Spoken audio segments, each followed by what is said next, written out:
Fake number ప్లేట్తో scooty, ముఖం కనిపించకుండా అమ్మాయిలు ధరించే స్కార్ఫ్, ఎవరూ గుర్తుపట్టకుండా బురఖా సైతం వేసుకున్నాడు. అమ్మాయిలు ధరించేవన్నీ వేసుకుని వచ్చిన అతన్ని చూసి ఆ వృద్ధురాలు ముందే అనుమానించింది. ఏంటి ఈ పగటి వేషం అంటూ నిలదీసింది కూడా. కానీ బాగా పరిచయం ఉన్నవాడే కావడంతో ఇంట్లోకి తీసుకువెళ్ళింది. నమ్మకంగా మెలిగి ఇంట్లో వాడిలా కలిసిపోయిన అతను ఏం చేశాడు? అసలు ఫేక్ నంబర్ ప్లేట్తో స్కూటీపై ఎందుకు వచ్చాడు? ఎవరూ గుర్తుపట్టకుండా బురఖా, స్కార్ఫ్ కప్పుకుని రావటానికి కారణం ఏంటి? వృద్ధురాలి ఇంట్లోకి చొరబడిన తర్వాత ఎలాంటి ఘాతుకానికి పాల్పడ్డాడు?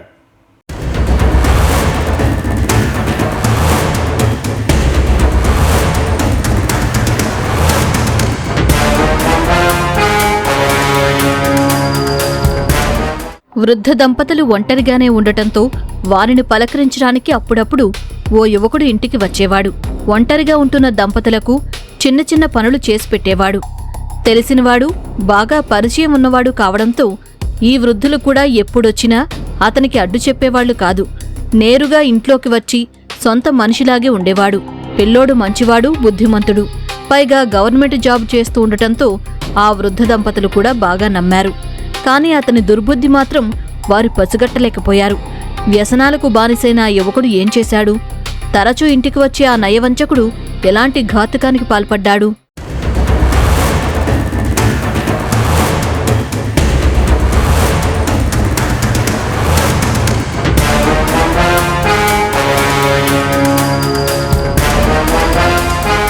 తిరుపతి రూరల్ పరిధిలోని విజయనగర్లో వృద్ధురాలు జ్యోతి హత్య తీవ్ర కలకలం సృష్టించింది. భర్తతో కలిసి ఉంటున్న ఆమెను చంపి ఒంటిపై, ఇంట్లో ఉన్న బంగారు ఆభరణాలు, నగదుతో దుండగుడు ఉడాయించినట్లు పోలీసులు తేల్చారు. వృద్ధులు మాత్రమే ఇంట్లో ఉంటారని బాగా తెలిసిన వ్యక్తే ఈ పని చేసి ఉంటాడని పోలీసులు అనుమానించారు. ఆ దిశగా దర్యాప్తు చేపట్టగా వారికి బాగా పరిచయం ఉన్న railway loco pilot Pasam Rupesh Kumar ఈ హత్య చేసినట్లు పోలీసులు నిర్ధారించారు. వృద్ధురాలు ఇంట్లో ఉన్న సమయంలో వాళ్ళకి పాత పరిచయం ఉన్న వ్యక్తి, యాక్చువల్ వాళ్ళ ఫ్యామిలీ కూడా తెలిసిన వ్యక్తి, వాళ్ళ ఊర్లో నెల్లూరు దగ్గర. సో పరిచయం ఉండి ఇంటికి వచ్చి పాత పరిచయంతో ఆమె దగ్గర ఉన్న నగలు, కొంత డబ్బు కోసం ఆమెను హత్య చేసి ఆ నగలను తీసుకెళ్ళడం జరిగింది. ముఖ్యంగా ఈ రూపేష్ అనే వ్యక్తి దాదాపు 15 సంవత్సరాల నుండి లోకో పైలట్గా నెల్లూరులో పనిచేస్తున్నాడు.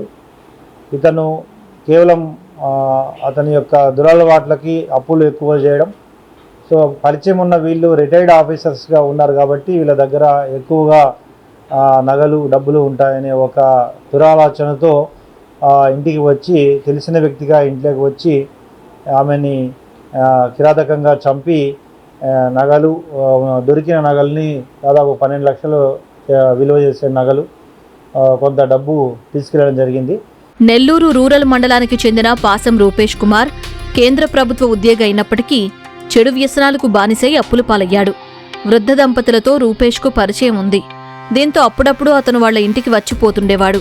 ఈ క్రమంలో వృద్ధురాలి మెడలో ఆభరణాలతో పాటు ఇంట్లో నగలు ఉన్నట్లు గుర్తించాడు. ఆమెను చంపి ఆ నగలు ఎత్తుకెళ్లిపోతే అప్పులు తీర్చవచ్చని పథకం వేశాడు. తోటి లోకో పైలట్ స్కూటీని దొంగిలించిన రూపేష్ దాని నంబర్ ప్లేట్ మార్చాడు. ముఖానికి స్కార్ఫ్ కట్టుకుని, బురకా వేసుకుని స్కూటీపై వృద్ధురాలి ఇంటికి వచ్చాడు. లోపలికి వెళ్లి వృద్ధురాలిని హత్య చేసి 90 గ్రాముల బంగారం, 47,000 రూపాయల నగదుతో ఉడాయించాడు. సీసీటీవీ దృశ్యాలు ఆధారంగా నిందితుడిని గుర్తించిన పోలీసులు కృష్ణపట్నం రైల్వే స్టేషన్ సమీపంలో అరెస్టు చేశారు. రూపేష్ నుంచి 12 లక్షల విలువైన 90 గ్రాముల బంగారంతో పాటు నగదు స్వాధీనం చేసుకున్నారు. చాలా క్రిమినల్ ఇంటెన్షన్తో ముందే హెల్మెట్ పెట్టుకోవడం, స్కార్ ధరించడం, ఒక బుర్కాను కూడా తీసుకొని వచ్చి హత్య తర్వాత దాన్ని ధరించి అతని మోటార్ సైకిల్ కూడా దొంగిలించి తీసుకొచ్చాడు. సో రకరకాలుగా అతను క్రిమినల్ ఆలోచనతో ఈ అఫెన్స్ చేయడం జరిగింది. నమ్మకంగా వృద్ధ దంపతులతో పరిచయం పెంచుకుని నగల కోసం పాపం 70 ఏళ్ల వృద్ధురాలిని హత్య చేశాడు. కేంద్ర ప్రభుత్వ ఉద్యోగం ఉన్నప్పటికీ చెడు వ్యసనాలకు బానిసగా మారి లోకో పైలట్ పట్టాలు తప్పాడు.